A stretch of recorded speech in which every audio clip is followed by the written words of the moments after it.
আলোচ্য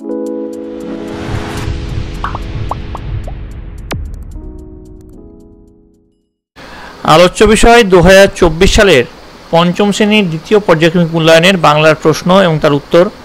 তোমার দ্বিতীয় পর্যায়ক্রমিক মূল্যায়ন বা সেকেন্ড ইউনিট টেস্ট আগামী আগস্ট মাসে অনুষ্ঠিত হবে। এই পরীক্ষায় তোমাদের পূর্ণমান থাকবে 20, সময় পাবে তোমরা 40 মিনিট। তোমাদের এই সেকেন্ড ইউনিট টেস্টের বাংলার প্রশ্নোত্তর পর্ব শুরু করার আগে একবার দেখে নেব তোমাদের সিলেবাসে ঠিক কোন কোন চ্যাপ্টার রয়েছে এবং সেখান থেকে কত নম্বরের প্রশ্ন তোমাদের আসতে চলেছে। তোমাদের দ্বিতীয় পর্যায়ক্রমিক মূল্যায়নে যেসব চ্যাপ্টারগুলো রয়েছে সেগুলো একবার দেখে নাও। মাঠ মানে ছুট, লিমেরিক, ঝড়, মধু আনতে বাঘের মুখে, মায়াতরু, ফণিমনসা ও বনের পরী, পাহাড়িয়া বর্ষার সুরে, বৃষ্টি পড়ে টাপুর টুপুর, বোকা কুমিরের কথা, চল চল চল। এছাড়াও ভাষাপাঠ থেকে তোমাদের যেসব থাকছে সেটা হচ্ছে লিঙ্গ, বচন, চিঠিপত্র ইত্যাদি। তো এবার দেখো তোমাদের কোন কোন টাইপের কীরকমভাবে প্রশ্ন আসতে চলেছে। দেখো গদ্য থেকে তোমাদের একটা এমসিকিউ, দুটো 1 নম্বরের প্রশ্ন, একটা 2 নম্বরের প্রশ্ন আসতে চলেছে, মোট থাকছে 5 নম্বর। কবিতা থেকেও তোমাদের একটা এমসিকিউ, দুটো 1 নম্বরের প্রশ্ন, একটা 2 নম্বরের প্রশ্ন, মোট 5 নম্বর। ব্যাকরণ থেকে তোমার দুটো এমসিকিউ থাকছে, 3টে থাকছে 1 নম্বরের প্রশ্ন, মোট থাকছে 5 নম্বর। আর নির্মিতি থেকে তোমাদের থাকছে একটা 5 নম্বরের প্রশ্ন, মোট থাকছে তোমাদের 4-5-এ 20 নম্বরের পরীক্ষা। তো এবার তোমরা দেখে নাও তোমাদের প্রশ্ন এবং উত্তর পর্ব ঠিক কেমন হতে পারে।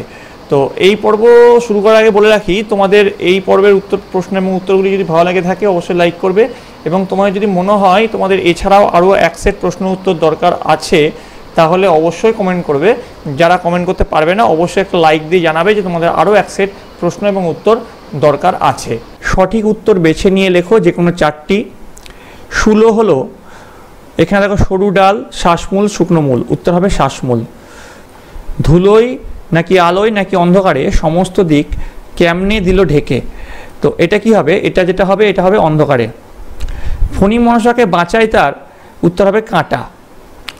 লাগলো যে, উত্তর হবে দোল। ভগবানের কাছে গিয়েছিল কে, কাক নাকি কোকিল নাকি ব্যাং, উত্তর হবে ব্যাং। এবার দেখো চলে আসছি, একটি পূর্ণবাক্যে উত্তর দাও যে কোনো 4টি। এখানে প্রতিটি প্রশ্নের মান আছে 1 করে। প্রথম প্রশ্ন দেখো, মাঝি কিভাবে এলো, উত্তর লিখবে মাঝি তাড়াতাড়ি এলো। তারপরে প্রশ্ন, মায়াতরু কবিতাটি কার লেখা, তোমরা উত্তর লিখবে মায়াতরু কবিতাটি অশোক বিজয় রাহার লেখা। গ নম্বর দেখো, মধু কাটতে কে কে গিয়েছিল, উত্তর লিখবে মধু কাটতে গিয়েছিল ধনাই, আরজান ও কাফিল। ঘ নম্বর, ভগবানের প্রাসাদে গিয়ে ব্যাং দেখলো, কি দেখলো, উত্তর লিখবে ভগবানের প্রাসাদে গিয়ে ব্যাং দেখলো, সেইখানে সবাই ভোজ ও আনন্দে উৎসবে ব্যস্ত। তারপরে যে প্রশ্নটা আছে, ছাগলে কি মুড়িয়ে খেলো, উত্তর লিখবে ছাগলে পালং শাকের মতো সুন্দর কচি নরম পাতা মুড়িয়ে খেলো। দেখো এখানে প্রতিটি প্রশ্নের মান আছে 1 এবং করতে হবে 4টি, কিন্তু এখানে 5টি উত্তরই করা আছে, তোমাদের এর মধ্যে থেকে যে কোনো 4টি তোমরা করবে।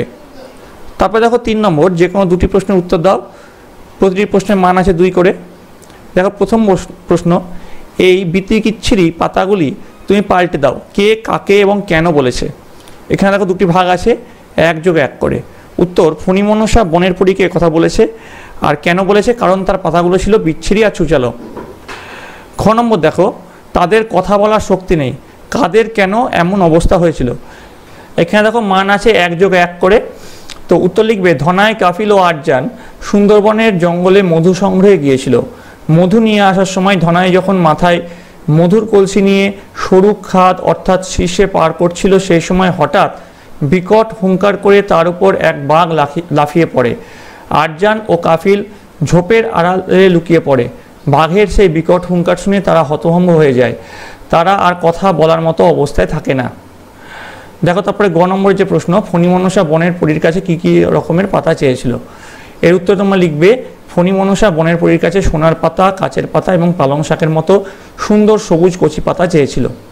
তারপরে দেখো ঘ নম্বর, তরাই অঞ্চলে কোন কোন জনজাতির বাস, উত্তর লিখবে তরাই অঞ্চলে মেচ, রাভা, গারো, লেপচা আর টোটোদের বাস। 4 নম্বর দেখো, লিঙ্গ পরিবর্তন করো, 3টি করতে বলেছে, বুদ্ধিমান, গিন্নি, শিব এবং শিক্ষক, এর মধ্যে যে কোনো 3টি করতে বলেছে। বুদ্ধিমানের হবে বুদ্ধিমতী, গিন্নির হবে কর্তা, শিবের হবে শিবানী, শিক্ষকের হবে শিক্ষিকা।